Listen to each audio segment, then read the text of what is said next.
Salut à toi et bienvenue, merci d'être avec nous pour ce message de la semaine. Je m'appelle Yves et c'est vraiment un privilège que tu prennes du temps pour ça. On espère que ce message va t'inspirer, prépare ton cœur et bon message à toi.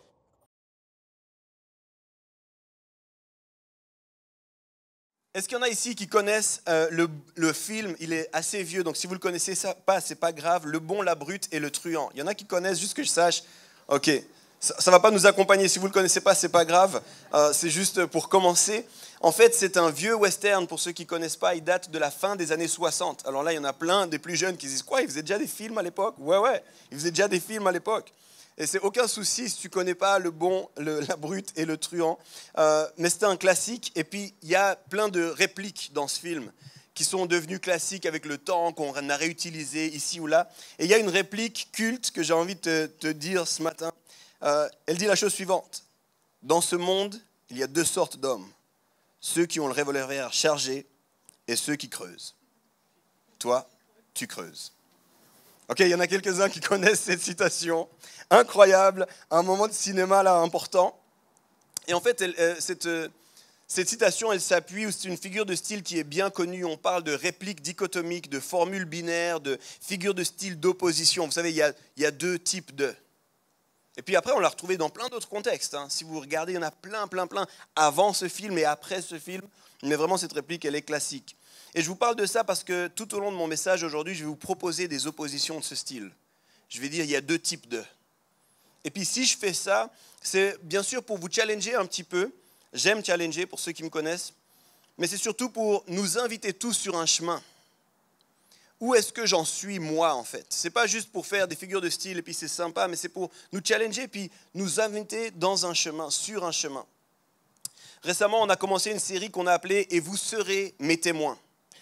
Et c'est des mots que Jésus a dit à ses disciples juste avant de les quitter. J'aimerais les relire dans le contexte de la Bible. C'est dans Actes, au chapitre 1, le verset 8. Ça ne va pas s'afficher. Écoutez-le simplement pour ceux qui prennent des notes. Déjà, merci, je vous aime. Et en plus de ça, vous pouvez noter les références.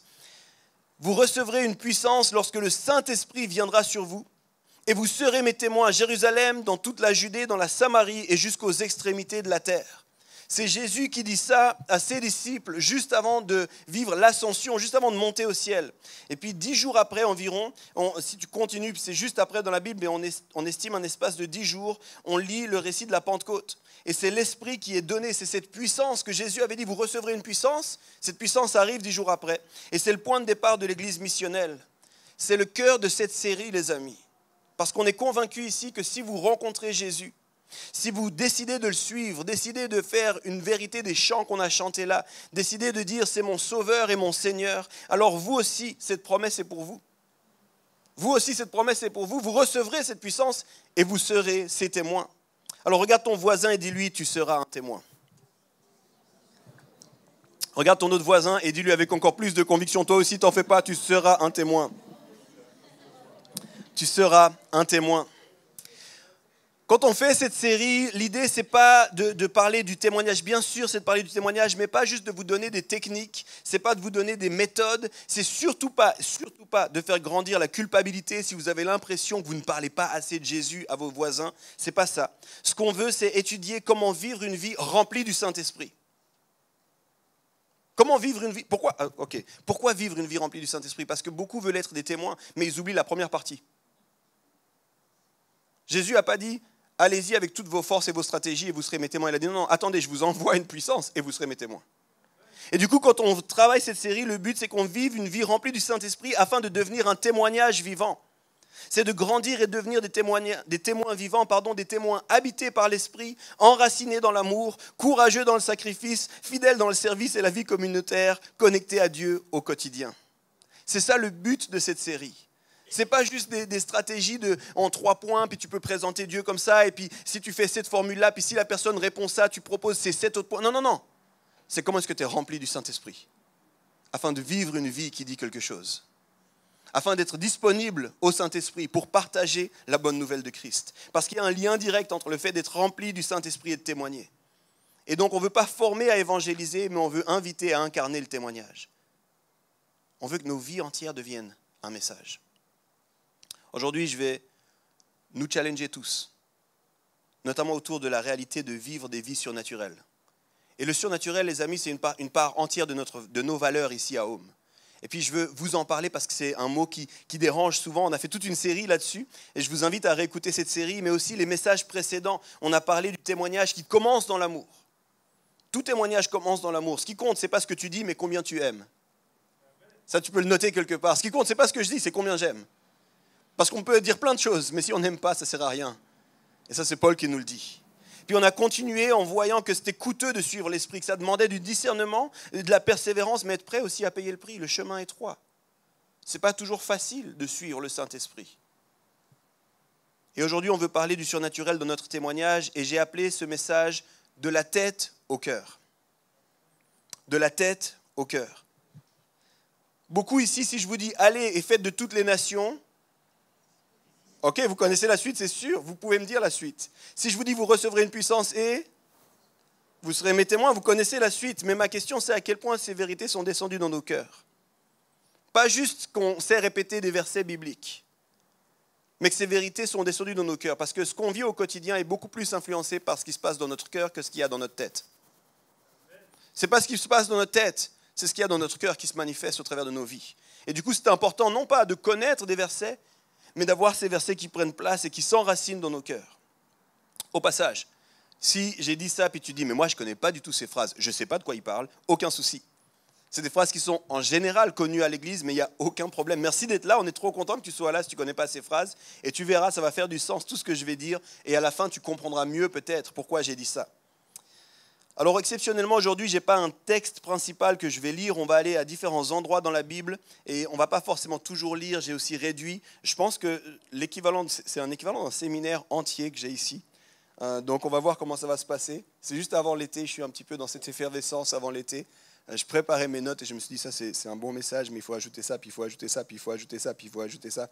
Et après j'ai regardé, je dis on va en faire un seul message, courage. Alors ouais, voilà, ça va aller. Et le cœur de mon message, vraiment, c'est de créer un désir ardent en nous pour cette puissance promise. J'aimerais qu'on ait soif de cette puissance. J'aimerais qu'on puisse se dire, je ne veux pas continuer sans la puissance. J'aimerais que chaque jour, alors qu'on se lève, on dit, Saint-Esprit, si tu n'es pas là, je ne veux pas aller dans ma vie. J'aimerais qu'on ait soif de plus du Saint-Esprit, davantage du Saint-Esprit. Et pas seulement pour nous, les amis, mais parce que ça fera de nous des témoins. Pas du Saint-Esprit pour moi, pas du Saint-Esprit pour ce qui me passe en moi, mais du Saint-Esprit pour le monde qui m'entoure. Et j'ai vraiment envie qu'on regarde ça et qu'on comprenne ça. Et pour ça, on va comprendre pourquoi la puissance du Saint-Esprit.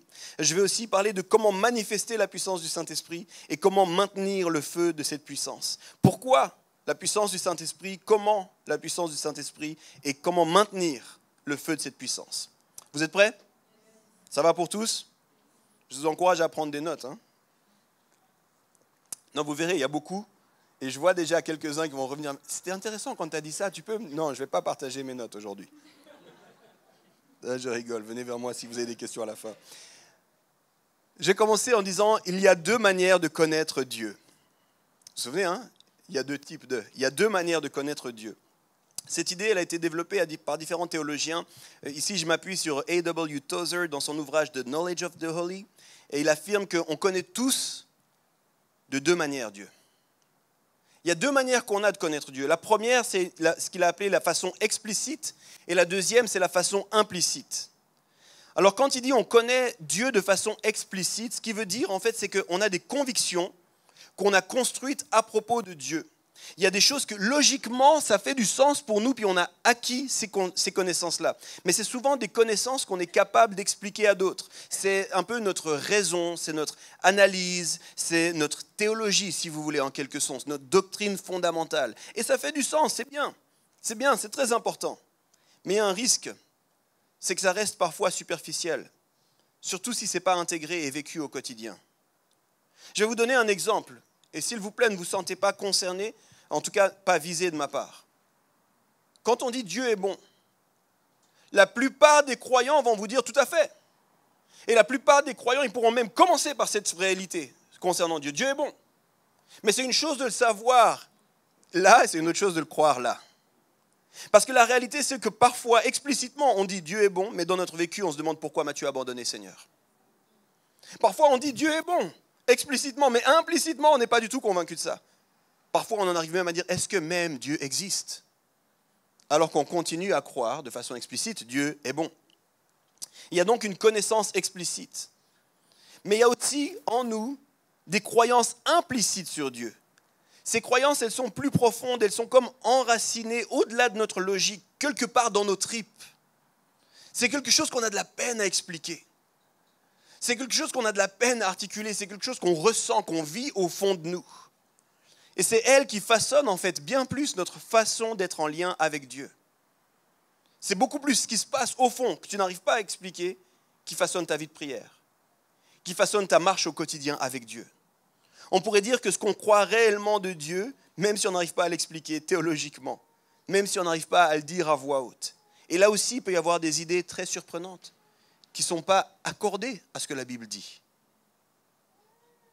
Je crois, les amis, que la Pentecôte, c'est le moment où la connaissance explicite venait être confirmée de façon implicite.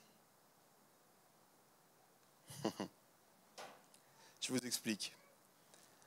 Au moment de la Pentecôte, quand les disciples sont en train d'attendre la puissance dans la chambre haute, à ce stade-là, ils sont convaincus que Jésus est le Messie. Ils n'ont pas de doute. À ce moment-là aussi, ils sont convaincus que Jésus les aimait. Ils sont convaincus aussi qu'il avait donné sa vie pour eux et qu'il était ressuscité, qu'il ne les abandonnerait jamais, mais ils étaient quand même dans une chambre haute, quand même fermés, ils étaient quand même un peu flippés. Quand même un peu, bien sûr, on pourrait dire non, ils attendaient calmement. Je t'assure qu'ils étaient un petit peu, qu'est-ce qui va se passer? Qu'est-ce qui va se passer? Et après avoir vu le Saint-Esprit descendre sur eux, les portes s'ouvrent. Les gars sortent. Il y a quelque chose qui se passe parce que ce qu'ils savaient là est devenu là. Maintenant, on le sait, mais ils n'arrivaient pas à l'expliquer. Aujourd'hui encore, on peine à l'expliquer. Tu arrives à expliquer des langues de feu sur les têtes de quelqu'un? C'est bizarre à expliquer. C'est tellement bizarre que Luc, qui nous raconte ça en écrivant le livre des Actes, il nous dit que c'était comme la fin d'une soirée dans un bar. Les gens semblaient bourrés. C'est ça que la Bible nous dit, hein? Si tu viens de l'extérieur, les gens sont bourrés, il y a un peu de chaos, on ne sait pas trop. Théologiquement, c'est compliqué cette histoire. C'est plus facile de dire Dieu est bon, Dieu t'aime, que dire ça va ressembler à une fin de soirée où on est tous bourrés. Pas sûr, tu vois. Mais cette expérience-là a déplacé quelque chose au fond d'eux. C'est venu aligner complètement ce qu'ils croyaient là. Oh, ok, alors on va vivre différemment. Je crois qu'aujourd'hui encore, les amis, on a besoin de ce Saint-Esprit. Je chantais toute cette période de Pentecôte un chant qui dit « On a besoin d'une nouvelle Pentecôte ». Parce que beaucoup d'entre nous, on connaît des choses là. Et ce n'est pas venu là. On sait que Dieu est bon, puis on lit la Bible, puis Seigneur, merci pour ta parole. Et puis on lit la Bible le matin, puis quand on arrive dans le bus, et puis qu'il y a quelqu'un qui dit « Ah, tous ces chrétiens, ça nous crispe. »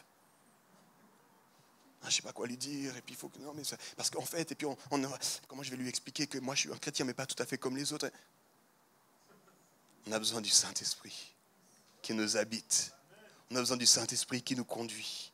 On a besoin que ça passe de la tête au cœur. Pour devenir des témoins, il faut que ça passe de la tête au cœur. Il nous faut une rencontre avec le Saint-Esprit. Maintenant, quel type de rencontre? Parce que dans la Bible, il est clair qu'il y a deux types de feu. Celui qu'on fabrique et celui qui descend. Il y a deux types de feu. Celui qu'on fabrique et celui qui descend. Et là, ça commence tout un séminaire qui va être encapsulé en quelques minutes d'un point. Alors accrochez-vous. Si vous retournez au début de la Bible, il y a tout le récit de la création, puis ensuite il y a les premiers hommes, et c'est très très bizarre, c'est compliqué à lire, en particulier les 11 premiers chapitres. Et à la fin, justement, chapitre Genèse 11, il y a un récit d'une tentative humaine de faire un grand édifice Babel, la tour de Babel. Beaucoup, vous avez entendu parler de ça. Et puis, spoiler alerte, pour ceux qui n'ont pas lu jusqu'à Genèse 11, ça se finit mal. Je vous le dis tout de suite. Dieu va apporter la confusion, il va empêcher le projet humain. Et il y a un lien direct entre Babel et la Pentecôte. Et j'ai envie de vous en parler un petit peu parce que ce qui se passe à Babel, c'est en fait une dimension comme un paradigme ou un archétype qui va en fait continuer tout du long de l'Ancien Testament et qui va prendre fin à la Pentecôte avec un feu différent. Je vais ici vous redonner quelques éléments, je vous ai dit, alors pour ceux qui veulent, prenez des notes, c'est Genèse 11, les versets 1 à 9. Je vais lire que certaines parties pour que vous compreniez un peu l'idée. Toute la terre avait une seule langue et les mêmes mots. Ils dirent, bâtissons-nous une ville et une tour dont le sommet touche au ciel. Faisons-nous un nom. Alors l'Éternel descendit pour voir la ville et la tour. Et il dit, rien ne les empêchera désormais de faire ce qu'ils projettent. C'est là que le Seigneur confondit leur langage et les dispersa. Babel. Babel, c'est quoi l'esprit? C'est quoi l'archétype? C'est l'humanité qui cherche à s'élever. L'humanité qui cherche à se faire un nom. L'humanité qui cherche à contrôler l'unité. L'humanité qui regarde à elle et pense qu'elle est suffisante. Au passage, j'aimerais prendre le temps avec vous. Il est question de comment ils font des briques pour faire cette tour. Et la fois où on le retrouve, c'est comment les Égyptiens oppressaient le peuple en leur demandant de faire des briques. C'est exactement la même pensée. C'est pour ça que je vous dis que c'est un archétype qui est déjà présent dans Babel et qu'on voit. Et ici, Dieu va rejeter ça. Et on pourrait être confus. Pourquoi Dieu rejette l'unité? Il ne rejette pas l'unité, il rejette l'autosuffisance. Il rejette des gens qui veulent faire par eux-mêmes et penser que par eux-mêmes, ils peuvent arriver jusqu'à Dieu. Se faire un nom par eux-mêmes, il dit non, ça ne va pas marcher. Ce n'est pas l'unité qui rejette, c'est l'autosuffisance qui rejette. Alors maintenant, fast forward, on saute des milliers d'années, on arrive dans le récit de la Pentecôte, acte 2. Si tu prends des notes, c'est les versets 1 à 12. Là, de nouveau, je lis que quelques parties. Et vous verrez les parallèles. Le jour de la Pentecôte, ils étaient tous ensemble dans un même lieu. Il vient du ciel un bruit comme celui d'un vent impétueux. Des langues semblables à du feu se posèrent sur chacun d'eux. Ils furent tous remplis du Saint-Esprit et commencèrent à parler en d'autres langues. Chacun les entendait dans sa propre langue. À l'inverse de Babel, ce n'est pas l'humanité qui monte jusqu'au ciel, mais c'est le ciel qui vient jusqu'à l'humanité. C'est Dieu lui-même qui descend. Il ne va pas confondre, mais il va rejoindre. Et il ne va pas créer un langage uniforme, mais une diversité inspirée de sorte à ce que chacun entende dans sa langue. Vous voyez la différence ici? La présence devient le lieu d'une vraie unité dans l'esprit qui n'est pas amenée par l'effort humain. À Babel, Dieu confond les langues pour briser un faux témoignage. À la Pentecôte, il inspire les langues pour susciter de vrais témoins.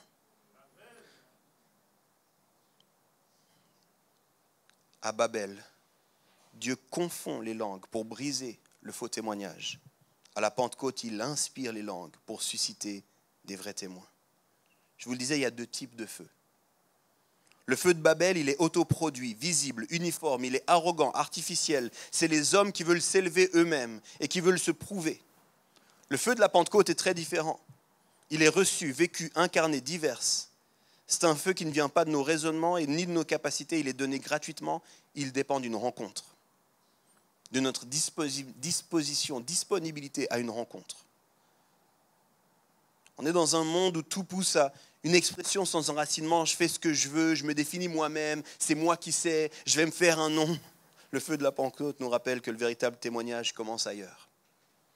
Il commence dans la chambre secrète, pas sur une scène. C'est une invitation à ne pas confondre émotion spirituelle et communion réelle.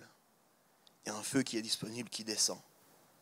Et les amis, quand on parle dans notre contexte d'une vie surnaturelle, on parle de ce feu-là, le feu de Pentecôte, pas le feu de Babel. Il n'est pas question de faire des choses par des artifices, par nous-mêmes, par nos capacités. Il est question de dire, Seigneur, on t'attend. Viens au milieu de nous. Fais ce que toi seul tu peux faire. Beaucoup veulent être des témoins, mais refusent la puissance. Beaucoup veulent être des témoins, mais surtout pas des témoins bizarres. Surtout pas des témoins qui viendraient avec un Dieu qui ferait des choses bizarres. On veut être des témoins logiques, raisonnés et raisonnables. Mais Jésus a dit, vous recevrez une puissance et alors vous serez mes témoins. Je crois qu'on ne doit pas avoir peur de la puissance. On ne doit pas avoir peur du surnaturel. Mais un surnaturel qui, comme la Pentecôte, commence dans une chambre, dans la prière, dans l'unité, et qui est le fruit d'une communion réelle avec Dieu. Je vais le dire comme ça, beaucoup veulent une parole pour les autres, mais Dieu veut une oreille pour lui. Est-ce qu'on est prêt à dire, Seigneur, je suis là? Dis-moi. Je vous raconte une histoire. J'aime bien raconter des histoires, ça ne vous embête pas? Ça vous donne aussi un peu un contexte de comment est-ce qu'on peut vivre ça. C'est l'histoire d'une retraite et puis il y a un pasteur qui va partir à cette retraite. C'est une retraite d'hommes. Est-ce qu'il y en a qui vont au week-end des Home Brothers qui arrive là bientôt? Oh, come on. Ce serait peut-être ce qui va se passer là-bas, on ne sait pas. Le gars va partir pour la retraite qu'avec des gars.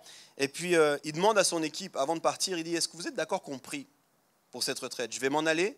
Prions ensemble et puis dites si vous recevez des choses. Et puis il y a un homme qui vient avec une parole très précise. Un homme qui dit, écoute, je ressens dans mon esprit que quelqu'un va venir depuis Chicago. Et puis cette personne est en grande souffrance parce qu'il a dû laisser derrière lui quelque chose de précieux. Et Dieu veut dire à cette personne, je veux te rencontrer au cœur de ta douleur. Le gars dit, ok, ça c'est très précis. C'est pas genre, j'ai su que ce sera bien, que vous allez rigoler. Non, non. Là, c'est précis. Alors, il dit, écoute, il prend son téléphone et il dit, on enregistre, redis ta parole, redis ce que tu as reçu de la part de Dieu. Et il arrive à cette retraite le premier soir, il fait sa prédication, il arrive à la fin de la prédication et il dit, les amis, je sais que c'est bizarre, mais j'aimerais vous proposer d'écouter un enregistrement. Et là, avec les moyens du bord, il met son téléphone sur le micro, la qualité est nulle, et puis il y a cette parole qui est relâchée. Et à la fin de la louange, il y a un homme qui vient vers lui bouleversé, et il lui dit juste, c'est moi le gars de Chicago. C'est moi le gars de Chicago. Et il explique qu'il a dû déménager, il est maintenant à Chicago, mais il était avant ailleurs. Et puis qu'avec sa femme, ils ont dû partir, puis que lui, ce déménagement l'a mis en pleine crise de foi. Il doute de Dieu, il doute de l'existence de Dieu, il doute de la bonté de Dieu, parce qu'en fait, ils avaient accueilli, puis ils étaient dans un processus d'adoption pour 2 enfants qui venaient d'un pays avec beaucoup de défis, qui étaient traumatisés. Ils espéraient pouvoir les adopter, mais à cause du déménagement, les services sociaux leur ont dit, vous ne pouvez pas prendre ces enfants avec vous. C'est trop d'instabilité, et ce n'était pas possible pour eux de rester. Alors il est parti, mais il a laissé quelque chose de précieux derrière. Vous comprenez maintenant les paroles que personne ne pouvait comprendre avant. Tu es de Chicago, mais tu as laissé quelque chose de derrière. Lui, ça résonne tout de suite, il sait de quoi on parle. Et puis depuis qu'il est là, la douleur, elle est trop forte pour lui, elle est trop grande, et du coup, il est en colère contre Dieu, il est en souffrance, il est dans une crise de foi. Et c'est sa femme, est-ce qu'on peut dire merci au Seigneur pour les femmes? C'est sa femme qui, désespérée, l'a inscrit à la retraite. Lui a dit, écoute, va à ça. Il dit, non, je veux rien savoir, je veux plus de ces trucs, les dieux, les machins, c'est fini. Puis sa femme dit, non, non, vas-y, dernière chance, va à cette retraite. Puis il l'inscrit de force. Et du coup, il y va, mais il est comme à contre-cœur, il est tout à l'arrière. Et voilà qu'un inconnu d'Angleterre vient et lui propose une parole d'un autre inconnu de son équipe d'Angleterre, qui vient rejoindre le gars là où il est, au milieu de ce qu'il est en train de vivre. Je ne sais pas si vous comprenez. C'est un acte qui est extrêmement simple, mais combien audacieux et combien surnaturel. Ça dépasse toute logique de stratégie là. Et voilà ce que l'homme réalise. Dieu voit ma peine. Il connaît chaque détail de mon histoire et aujourd'hui, il me tend sa main. Et pendant cette retraite, il a sa vie bouleversée. Il vit sa Pentecôte à lui. Il vit que même au milieu de sa souffrance, Dieu est là. Puis Dieu ne veut pas le laisser seul. Puis Dieu veut le rejoindre. Mais ça prend des gens qui sont d'accord de sortir de leur note un instant. Ça prend des gens qui sont d'accord de dire Dieu parle et on va prier pour voir ce que Dieu dit. Ça prend des gens, et moi je vous le dis, je vais raconter juste après une autre histoire, ça prend des gens qui sont capables de dire il y a une parole peut-être pour vous. Moi, je voyage de temps en temps et c'est bizarre quand tu arrives dans un pays, tu ne connais pas les gens, tu ne sais pas ce qui se passe, puis tu es devant, puis tu dis, quelqu'un de mon équipe a une parole peut-être pour vous. Tu sais le flop que ça peut être. Le truc se finit, puis tu es comme, on va louer Dieu. Là, tu pars. Mais ça prend l'audace, le courage de dire, si Dieu veut parler à quelqu'un, je préfère prendre le risque de sembler imbécile plutôt que de passer à côté de ce que Dieu veut faire.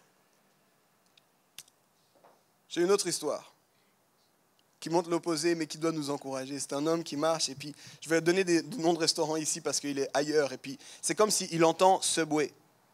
Subway, restaurant Subway, sandwich. Puis il se dit, tiens, c'est bizarre, j'aime vraiment pas ce restaurant. Pourquoi j'ai ça qui me vient à l'esprit? Puis il dit Subway, ok. Puis il commence à prier, Seigneur, est-ce que je dois aller? Puis il prend son téléphone, puis il voit que sur son chemin, il y a un Subway. Alors il se dit, je vais m'arrêter au Subway, parce que si Dieu m'a dit d'aller au Subway, je vais au Subway. Il arrive au Subway. Il entre, il ne veut pas manger, il regarde autour de lui. Et il fait une prière simple, Saint-Esprit, pourquoi tu m'as amené ici? À qui je dois parler? Et il ne voit pas, puis c'est gentiment son tour, alors il commande, donnez-moi un sandwich pas cher, là je vais rester quelques instants, il s'assoit, et il y a une personne qui s'assied en face de lui. Elle a dit, c'est ça, je suis venu pour cette personne. Alors il dit à cette personne, je m'excuse de vous déranger, j'espère que vous allez bien. Est-ce que je peux prier pour vous? La personne, mais pas du tout. On dit, ok, est-ce que vous êtes sûr? Vous connaissez Dieu? Mais pas du tout, laissez-moi tranquille, de quoi vous parlez? Et le gars se dit, bon, je m'excuse madame. Il reprend son sandwich, il sort, et il dit, je ne sais pas ce que j'ai fait là.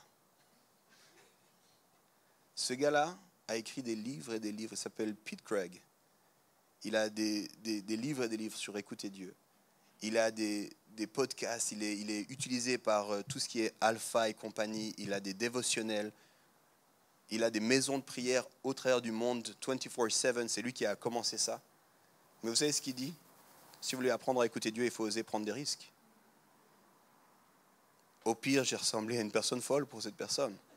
Mais je préfère une fois ressembler à une personne folle comme ça, et la fois d'après, être dans le mille, que de rien faire. Et vous serez mes témoins. On a parlé de 2 types de feu, on va parler maintenant de 2 types de puissance. Une qui libère et une qui cherche à posséder. Une qui libère, une qu'on cherche à posséder. Si vous lisez dans Acte 8, on va rencontrer un personnage surprenant, je n'ai pas le temps, c'est la deuxième partie de mon séminaire. On va voir un gars qui s'appelle Simon le magicien. Est-ce qu'il y en a qui connaissent un tout petit peu Simon le magicien? Juste que je vois, ok, quelques-uns, vous avez entendu parler de Simon le magicien. Je vous encourage à lire, c'est à partir d'Acte 8 qu'on voit ce personnage. Il était, comme son nom l'indique, un magicien. Si jamais tu te doutais, c'était vraiment sa profession. C'était une personne qui gérait le monde spirituel, qui faisait des choses pas nettes. Et puis, il va être rencontré par les disciples qui sont en train de témoigner. Il va avoir une rencontre, tous les théologiens sont d'accord de dire que cette rencontre est honnête. Il va avoir une rencontre honnête. Il va dire, je vois qu'il se passe quelque chose ici. Puis il va commencer à suivre les disciples de Jésus-Christ. Et puis voilà qu'il va se retrouver avec les apôtres et il voit que les apôtres imposent les mains. Et qu'il se passe quelque chose quand les apôtres imposent les mains. Il voit comme les gens qui vivent des mini-pentecôtes, des baptêmes du Saint-Esprit, ils sont touchés par le Saint-Esprit. Et lui, il se dit, pour un gars qui s'appelle le magicien, c'est pas bête ça. Alors il va vers les apôtres et puis il leur dit, si je vous paye, vous pouvez me donner ce pouvoir. Si je vous paye, vous pouvez m'expliquer cette puissance. Et là, il se fait rabrouer clairement. Les apôtres disent, mais en fait, on pensait que tu avais compris, mais tu n'as rien compris. On pensait que tu avais saisi, puis tu suivais Jésus, mais tu n'as rien compris. Ce n'est pas quelque chose qui s'achète, cette histoire-là. Méfie-toi de ton cœur. Pierre est très violent avec ce gars-là.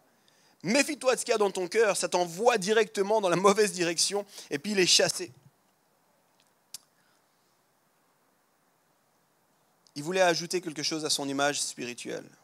Il voulait une puissance pour lui-même, une puissance pour se faire un nom, une puissance pour s'élever, une puissance qui ressemble beaucoup à Babel, n'est-ce pas?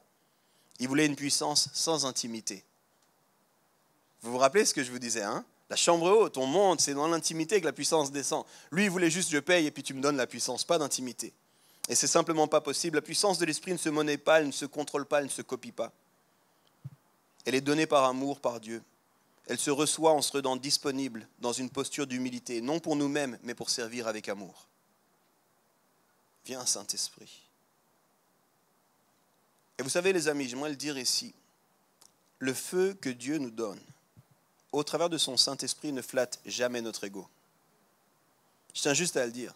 Parce que là, Simon le magicien, il s'est dit, peut-être je pourrais m'appeler Simon le magicien le grand. Mais la puissance du Saint-Esprit, elle ne flatte jamais l'ego. Elle consume en nous tout ce qui veut contrôler ou briller. Elle nous brise, les amis. Et on va vivre ce que Jean-Baptiste va dire. Moins de moi, plus de toi. Ce n'est pas à propos de nous. Le danger, ce n'est pas dans le surnaturel. Des fois, les gens ont peur du surnaturel. Le danger, ce n'est pas dans le surnaturel. Le danger, c'est l'intention du cœur qui cherche le surnaturel. Ce n'est pas le surnaturel. Le surnaturel, c'est dans la Bible tout du long. Vous recevrez une puissance et vous serez mes témoins. Je peux vous raconter une autre histoire. Promis, j'en ai plus que 2 grandes. J'en ai plein de petites. Souvent, on doit passer de la tête au cœur. Dans ma famille, on a dû passer du cœur à la tête. Parce que dans ma famille, en particulier, on est 4 enfants et c'est très différent. Je suis le 2e enfant. C'est très différent pour mon petit frère et ma petite sœur parce qu'ils étaient plus jeunes que moi au moment où ça s'est passé, donc ils ont moins de souvenirs que moi. Mais pour mes parents, pour mon grand frère et pour moi, c'est exactement comme ça que ça s'est passé. On a vu Dieu dans notre vie, sans explication, sans 4 points, avec un miracle magnifique. Je vais vous raconter cette histoire. Mon père était contremaître en bâtiment. Et alors qu'il est contremaître en bâtiment, un homme qui a dû beaucoup se faire aussi par lui-même, il a vécu, toute sa scolarité était en fait à distance, donc il était en Europe alors que ses parents étaient au Congo. Et puis le but c'était qu'il fasse une belle éducation puis qu'il revienne avec cette éducation au Congo. Donc il était depuis très jeune en Europe, sans forcément des modèles. Et puis quand il a décidé de rester avec ma maman, sa chérie, en Suisse, il n'a plus eu de soutien de la part de sa famille pendant longtemps. Et du coup, il a dû faire les choses par lui-même, il a dû se battre par lui-même, il a dû trouver l'argent par lui-même. Puis c'était une personne, et c'est encore une personne battante, un héros de ma vie. Et en faisant ça, quand il est tombé malade d'une petite maladie qui s'appelle la grippe, peut-être que tu connais. Mais il s'est dit, je vais continuer. je vais continuer, c'est pas grave, je vais pas aller à l'arrêt 2 jours, et puis après je retourne au travail. Puis en fait, le virus de la grippe s'est logé dans la moelle épinière. Et ça veut dire que le virus de la grippe a commencé à ronger sa moelle épinière, ce qui a des effets sur l'ensemble du système nerveux. Et puis c'est devenu dramatique en fait, parce qu'un jour il s'est levé, il est tombé. Il ne comprenait pas ce qui se passait, il commençait à perdre l'équilibre, il ne savait pas où est-ce que ça s'en allait. Et puis les médecins font des tests approfondis, puis ils lui disent, monsieur, le diagnostic est clair, vous allez être tétraplégique et aveugle. On ne peut pas intervenir là où le virus est placé, on ne peut plus rien faire, le virus va simplement continuer. Et ça veut dire que c'est votre système nerveux central qui va être attaqué directement. Tétraplégique et aveugle, ça veut dire que vous ne pouvez plus bouger et vous ne pouvez plus voir. C'est ça que ça veut dire. Ceux qui ont vu le film, c'est quoi le nom de ce film? Intouchable, ça c'est la tétraplégie et vous rajoutez par-dessus la cécité. Donc ça vous donne un peu l'image du diagnostic médical. Et là, vous imaginez bien mes parents, 4 enfants, ma sœur qui a 5 ans de moins que moi est toute jeune, 3 ans à l'époque, et environ. Et voilà qu'ils sont là, ils doivent se réorganiser. Qu'est-ce qu'on va faire? Qu'est-ce que ça veut dire? Mon père travaille à 100%, ma maman à 50%. Où on s'en va dans la vie? Et voilà qu'un ami comme vous pourrez être l'ami de quelqu'un ici, lui dit, mais Jésus peut te guérir. Mon père a balayé cette option du revers de la main, en lui disant avec beaucoup d'affection, j'ai des vraies choses sérieuses qui se passent. Si tu peux arrêter de m'embêter avec tes histoires d'église, ça m'aiderait. J'ai des vrais problèmes. Mais l'ami lui dit une deuxième fois, et ils sont présents, l'ami et son épouse d'alors sont présents. Dieu peut te guérir, Jésus peut te guérir. Et un jour, mes parents discutent ensemble, puis ils disent, on va aller dans son église pour qu'il nous laisse tranquilles. On va juste aller dans son église, comme ça c'est fini ces histoires, il nous laisse tranquilles avec ces trucs et on peut retourner aux vraies choses, aux choses de la vie, aux choses dures, aux choses qu'on doit porter. Ils arrivent dans l'église, je vous fais très court la partie de l'église, mais c'est une partie merveilleuse. Peut-être une autre fois, je vous la raconterai plus longuement. Et à la fin, le pasteur est là, ils sont devant dans l'église, rien de flamboyant, pas de machine à fumer, pas de grosse équipe de louange, rien de tout ça. Le pasteur, bonjour, comment ça se fait? Oui, on nous a dit que Jésus pouvait guérir, on est un peu là, voilà. C'est surprenant ce qu'on a vécu depuis ce matin, est-ce que vous pouvez prier pour nous? Bien sûr, le pasteur, bien sûr, Jésus guérit. Il se met à prier, rien de fou. Personne n'est tombé, personne n'a tremblé, personne n'a crié, rien de fou. Une prière, comme vous avez une prière à la fin dans l'espace prière. Bon, on rentre à la maison, rien de fou. 2 semaines après, rendez-vous médical. Les médecins demandent à mon père, vous avez fait quoi? Et mon père dit rien. Non, on voit qu'il y a une intervention sur votre moelle épinière. Vous avez fait quoi? Le virus a disparu. Il n'y a plus rien qui va se passer. Nos pronostics sont terminés. Moi, c'est comme ça que j'ai rencontré Dieu. Donc, yes, gloire à Dieu, n'est-ce pas? Gloire à Dieu. Je rencontre Dieu là. Je suis incapable de t'expliquer. Jésus, je ne connais pas Jean 3,16. Je suis incapable de dire comment ça se passe, la théologie. Je ne peux pas dire création, chute, rédemption. Je ne sais pas qui est Ève. Je suis embêté avec elle parce qu'en anglais, son nom se prononce comme le mien. Mais j'ai aucune idée de qui elle est. J'ai aucune idée de c'est quoi cette histoire à elle. Je ne sais pas qu'est-ce qui va se passer, les 4 chevaliers de l'Apocalypse. J'ai aucune idée, mais je sais une chose, Dieu est vivant. Je ne peux pas vraiment te dire quoi, comment, mais Dieu est vivant. Dieu agit. Dieu ne nous abandonne pas. Dieu intervient. La vie de mes parents est bouleversée, transformée. Il vit un changement professionnel complètement fou. À 40 ans environ, il est sur les bancs d'école pour finir pasteur. Et mon père sera pasteur après cette histoire-là. Il finit pasteur et moi, je ne comprends rien.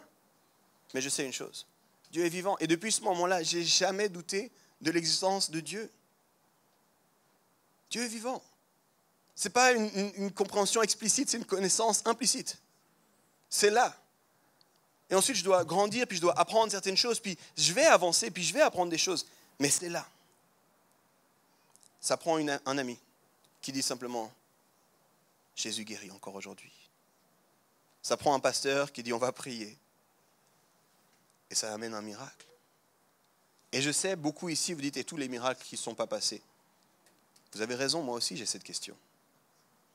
Et on a parlé déjà de la souffrance, puis c'est bien probable que dans un futur pas très loin, on fera toute une série sur la souffrance, toute une série sur les silences de Dieu. Parce que dans ma famille, j'ai ce miracle-là, puis j'ai les autres miracles dans ma famille qui ne sont toujours pas à passer. J'ai une série de miracles incroyables qui nous donnent l'envie d'applaudir, puis de se lever, puis de dire gloire à Dieu, puis il y a tous les miracles qu'on attend encore. Il y a tous les miracles qu'on ne pourra pas lui avoir parce que les gens sont partis. Donc je ne suis pas en train de vous dire à chaque fois que vous priez, non, ce n'est pas ça. Mais je suis en train de vous dire, être des témoins qui osent le surnaturel, c'est des fois simplement dire, et si on priait pour toi? On me dit souvent, il y a deux types d'églises. Il y a les églises de la puissance et celles de la raison. Puis ça va être mon dernier point. Deux types d'églises, celle de la puissance et celle de la raison. Et moi j'ai envie de dire, et si on vivait les deux? Si on vivait les deux, si on alignait notre connaissance explicite avec notre connaissance implicite, si on voulait le feu de la Pentecôte afin de pouvoir aider les gens à une rencontre avec Dieu tout en désirant que les gens découvrent et connaissent aussi explicitement Dieu. Ce n'est pas juste vivez quelque chose, mais c'est vivez quelque chose et apprenez ensuite et grandissez ensuite. Et si on vivait les deux, si on aimait la Bible et qu'on aimait tout autant l'Esprit qui a inspiré la Bible. Les amis, le but, ce n'est pas la puissance, mais c'est une vie alternative ensemble. Là, c'est le troisième volet, et je vais le faire court. C'est le troisième volet de mon séminaire. Acte 2 commence avec la Pentecôte. Acte 2 commence avec la puissance, mais les derniers versets d'acte 2 finissent avec l'Église. Cette puissance-là, elle amène jusqu'à l'Église, quand elle est bien vécue. Cette puissance, quand elle n'est pas de Babel, mais qu'elle est de la Pentecôte, en fait, ce qu'elle amène, c'est l'Église. Vous savez, les amis, le monde veut des performances, mais Dieu veut un peuple. Et on doit apprendre à être ce peuple. On a trop de gens qui ont des dons en solo, qui créent des îles d'exception, des célébrités, des soirées uniques. Moi, j'ai envie d'une culture du royaume, qui est incarnée au quotidien. J'ai insisté sur ces dichotomies. Mais rappelez-vous, mon but, c'était de vous inviter sur un voyage, sur un parcours. Pas de savoir qui du cœur ou de la tête, mais oser aller de la tête au cœur, et parfois, comme dans le récit de mes parents, du cœur à la tête, mais d'avoir les deux. D'avoir les deux et de vivre les deux. Et je crois que le surnaturel, quand il est saint, il engendre la communion. Et je vous disais, au tout départ, une de mes envies avec ce message, c'est de vous dire, comment est-ce qu'on garde le feu? Je crois que la réponse, c'est la communauté. Comment est-ce qu'on garde ce feu? La communauté. Une communauté qui ose vivre les deux. Une communauté qui ose dire, Saint-Esprit, viens et surprends-nous. Une communauté qui n'a pas peur de se tenir ensemble. Si vous allez dans la Bible, et puis ça, ce serait mon quatrième volet du séminaire, les chapitres qui parlent le plus directement et le plus longuement des dons de l'Esprit, c'est les chapitres 12, 13 et 14 de 1 Corinthiens. Si vous lisez 1 Corinthiens 12, 1 Corinthiens 13 et 1 Corinthiens 14, vous avez le plus long exposé sur les dons de l'Esprit. Et vous avez au milieu de ça 1 Corinthiens 13. 1 Corinthiens 13, c'est le chapitre sur l'amour. Et vous allez au milieu de ça 1 Corinthiens 12, avec une partie du corps ne peut pas rejeter l'autre partie. Les dons de l'Esprit, selon l'apôtre Paul, vont de pair avec la communauté. Ils se vivent au sein de la communauté et ils se vivent de façon saine dans la communauté. J'aimerais vraiment avoir plus de temps pour vous en parler. Mais voilà ce que je rêve, puis je vous raconte une dernière histoire, puis on va prier. J'aimerais qu'ici, on prie en s'attendant à ce que les malades soient guéris. J'aimerais qu'on s'attende à ce que les malades soient guéris, qu'on prie les uns pour les autres et qu'on voit des guérisons. Et d'ailleurs, on a reçu des paroles qui vont dans ce sens. Un couple était là, il me disait, Yves, alors qu'on était dans la louange, je voyais des gens ressortir, laisser leurs béquilles ici, il y aurait des guérisons ici. J'ai saisi ça dans l'esprit, j'ai dit, Amen, on s'en va vers ça, j'ai envie qu'on vive ça. J'aimerais qu'on voit des guérisons juste ici, à la fin des services. Mais vous savez quoi?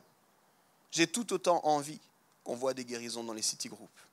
J'ai tout autant envie qu'on voit des guérisons sur ton lieu de travail.